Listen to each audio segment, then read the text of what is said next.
Il était une fois le roi des dieux celtes, la lumière personnifiée sur la Loire, le grand Lugh, qui avait établi sa demeure en l'entrée de notre Val d'Or, un endroit qui se nomme aujourd'hui Lyon-en-Sullias. Lugh aimait à chasser le sanglier, son animal fétiche, armé de sa lance, tant redouté de tous. Il était également passé maître dans le maniement de la fronde, ce qui faisait de lui un chasseur redoutable pour tous les oiseaux ainsi que les animaux coureurs. Mais c'est dans un autre domaine que son art de la chasse s'exprimait à merveille. Lugh eût été qualifié de coureur de jupons si l'usage de ce vêtement eût cours en cette époque lointaine.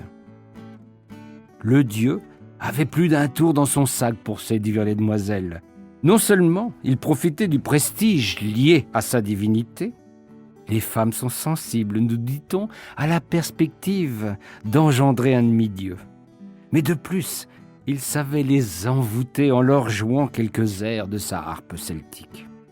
Quelques notes suffisaient pour provoquer émoi et dégir chez les Péronnelles qui passaient à portée de la harpe. Hélas, souvent la femme du dieu, la belle Béélissama, intervenait à temps pour rompre le charme et empêcher que le panthéon celte ne comptât un demi-dieu de plus.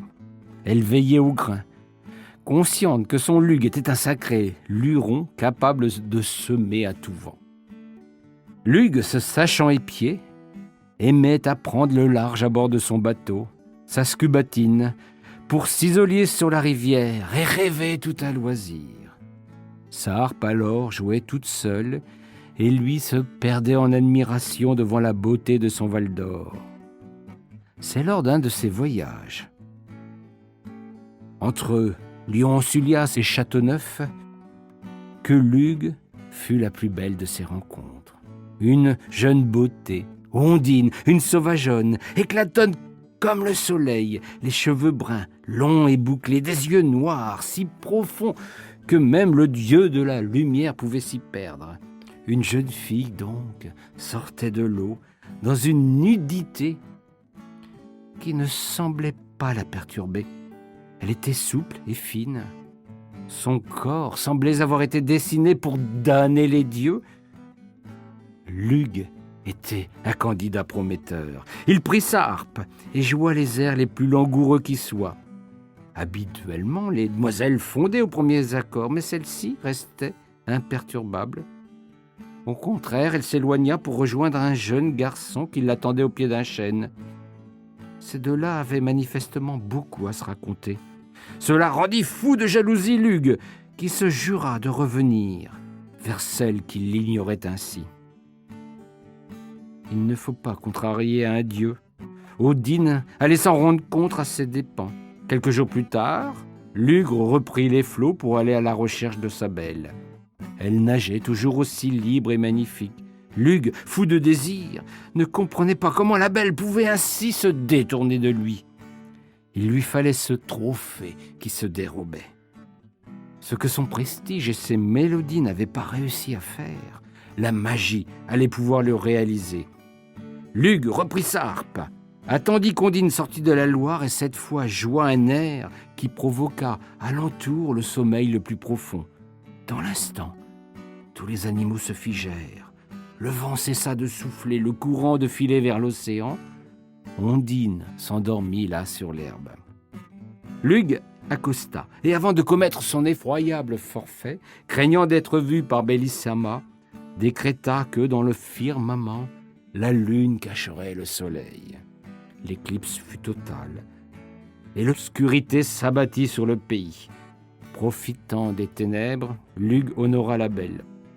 D'autres affirmeront que tout dieu qu'il fût, le dieu personnage viola la demoiselle, oui. C'est ce qui s'est passé. Même les hôtes du Panthéon peuvent commettre de telles énormités. La Genèse elle-même est remplie d'histoires à ne pas mettre entre toutes les oreilles. Bélissama, découvrant cette éclipse qui n'était pas du tout prévue par les spécialistes, eut quelques mauvaises idées. Elle se mit sur le champ en route pour retrouver son homme, avant qu'il n'ait commis l'irréparable. Hélas, quand elle arriva, le monstre avait accompli son œuvre. Ondine avait, tout ensommeillée qu'elle fût, reçu la semence divine. De colère et de furie, Bélissama commis injustice plus grande encore. C'est vers la victime que se tourna sa colère. Elle transforma la pauvrette en carpe, afin qu'éternellement elle restât muette et ne puisse divulguer le crime qui venait de se dérouler. D'un bond, Ondine plongea dans la rivière et alla poursuivre son existence dans les flots.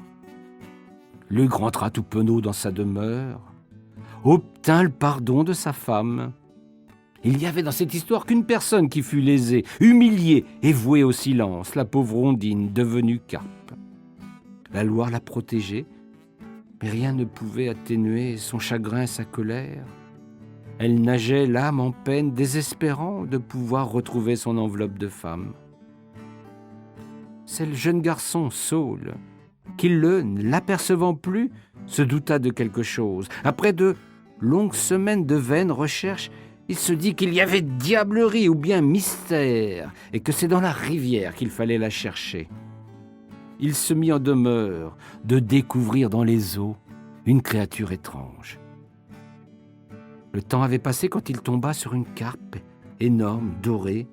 Il ne fut pas surpris qu'elle vînt se frotter à lui, comme si elle voulait lui adresser un message. Saul comprit immédiatement que son Ondine était prisonnière de ce corps. Il plongea dans la Loire et vint enlacer la belle carpe.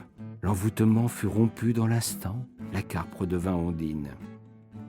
Saul constata que quelques transformations s'étaient effectuées sur le corps de sa belle. Elle avait le ventre gros, il ne s'en offusqua pas. Il l'aimait simplement, chastement, comme un esprit pur peut le faire. Il se douta qu'elle avait croisé la route de Lugue, dont la réputation n'était plus à faire dans la contrée. Il conduisit sa belle dans un lieu discret, qu'on nommera plus tard la Ronze, parce que Saul avait ôté une belle épine de son pied. C'est là qu'Ondine mit au monde Lutz, fils de Lugue et créateur d'un village qui abrite aujourd'hui le musée de la Marine de Loire. Cette demeure demeura longtemps secrète. Il ne faut pas avouer les débordements des dieux. Par ironie sans doute, l'endroit où Lutz vint au monde fut appelé plus tard le Mont Prêtre. Les habitants d'alors voulaient sans doute souligner la nature incertaine de cette naissance. Ondine et Saul ne purent longtemps profiter de leur retrouvaille. Une fable vous a déjà été contée. Et vous savez ce qu'il advint du jeune garçon quand son père, bûcheron aigri et colérique, surgit la sauvageonne. Ondine, désespérée, retourna dans les flots. Certains prétendent qu'elle se fit vouivre. Mais je ne peux empiéter sur les pas d'un autre plus fou que moi. Il est certain que dans notre Val d'Or, on trouve le domaine des dieux et que la lumière et la Loire y célèbrent des épousailles sans cesse magnifiées. Ce n'est pas un hasard si la spiritualité médiévale vint construire ici l'abbaye de Fleury, le plus beau vaisseau de lumière. Lugue avait cédé sa place au Dieu des chrétiens, à moins qu'il n'eût pris ses habits.